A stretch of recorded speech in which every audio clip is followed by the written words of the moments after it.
Bom, para trabalhar com esse tipo de triângulo, a gente precisa conhecer duas relações ou dois triângulos com as suas respectivas relações.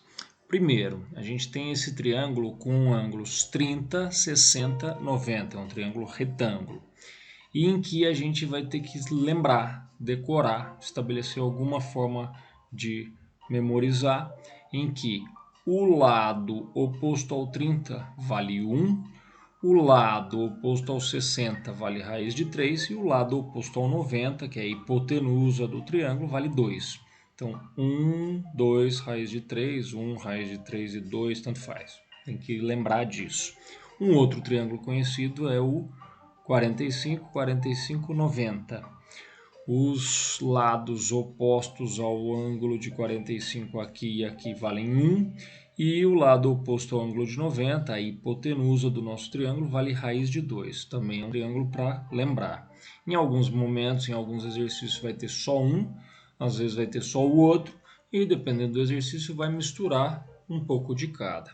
O que a gente vai ter que fazer? Estabelecer essas semelhanças entre os triângulos da figura, do problema que ele vai nos dar, com algum desses dois. Então, para facilitar a identificação, vou falar que esse aqui é o triângulo de número 1 e este aqui é o triângulo de número 2. Toda vez que eu fizer alguma comparação, eu vou fazer com um desses dois. Vou olhar primeiro para esse triângulo ACD que ele deu aqui, vou fazer um desenho mais ou menos nessa posição. O que a gente sabe? Vamos nomear. Este aqui é o A, este aqui é o D, este aqui é o C. Aqui era 90 graus, ali era 60, consequentemente lá em cima seria o 30. Não preciso nem marcá-lo. Eu sei que é o oposto ao 60 aqui, que é o lado AD, ele falou que vale X. E este aqui, que é o oposto ao de 90, que é a hipotenusa, vale 10.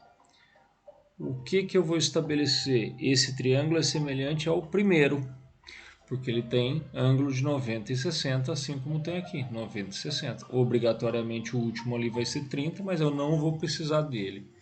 O que a gente vai estabelecer? Uma relação de semelhança entre esses dois. Portanto, vai acontecer o seguinte.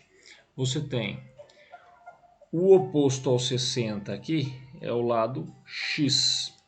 Ele estará aqui para o oposto ao 60, que é o raiz de 3. Então, vou marcar x está pro raiz de 3.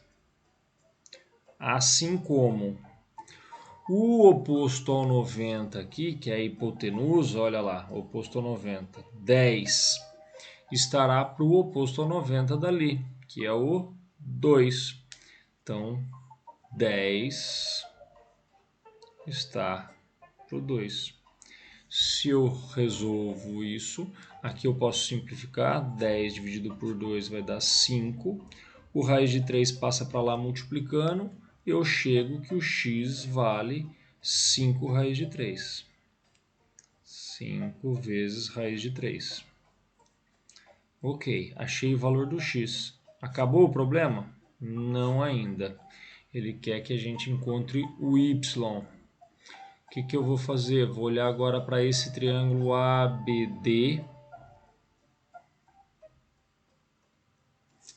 Deixa eu fazer de novo o uso da ferramenta aqui.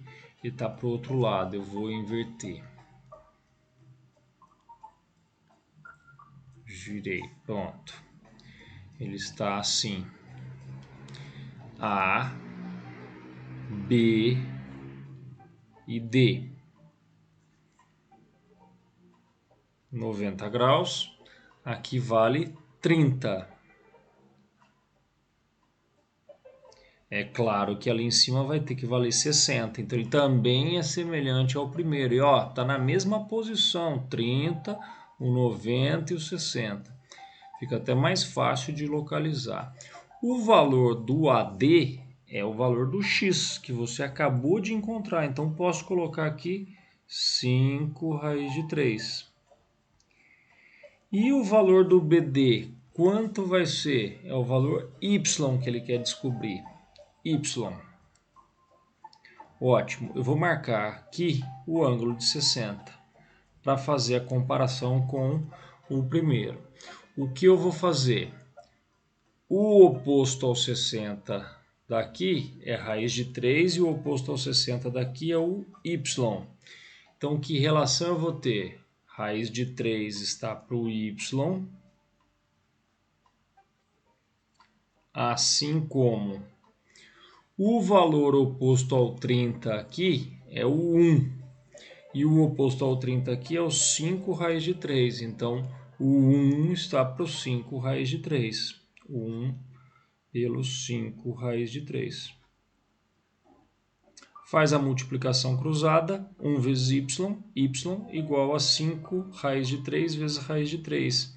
O nosso y vai ficar, lembra que raiz de 3 vezes raiz de 3 dá 3, 3 vezes 5, 15. Nosso y deu 15. Tinha um outro jeito de encontrar o y? Tinha. Você podia descobrir esse aqui, vamos falar que esse é um tamanho z, também fazendo uma relação de semelhança com o primeiro. E uma vez descoberto o valor z, repare que o z estaria aqui. Para chegar no y, você faz 20 menos o z. Você chegaria também no valor y igual a 15, porque se você fizer o cálculo nesse, o z vai dar 5. Mas era um outro jeito de fazer.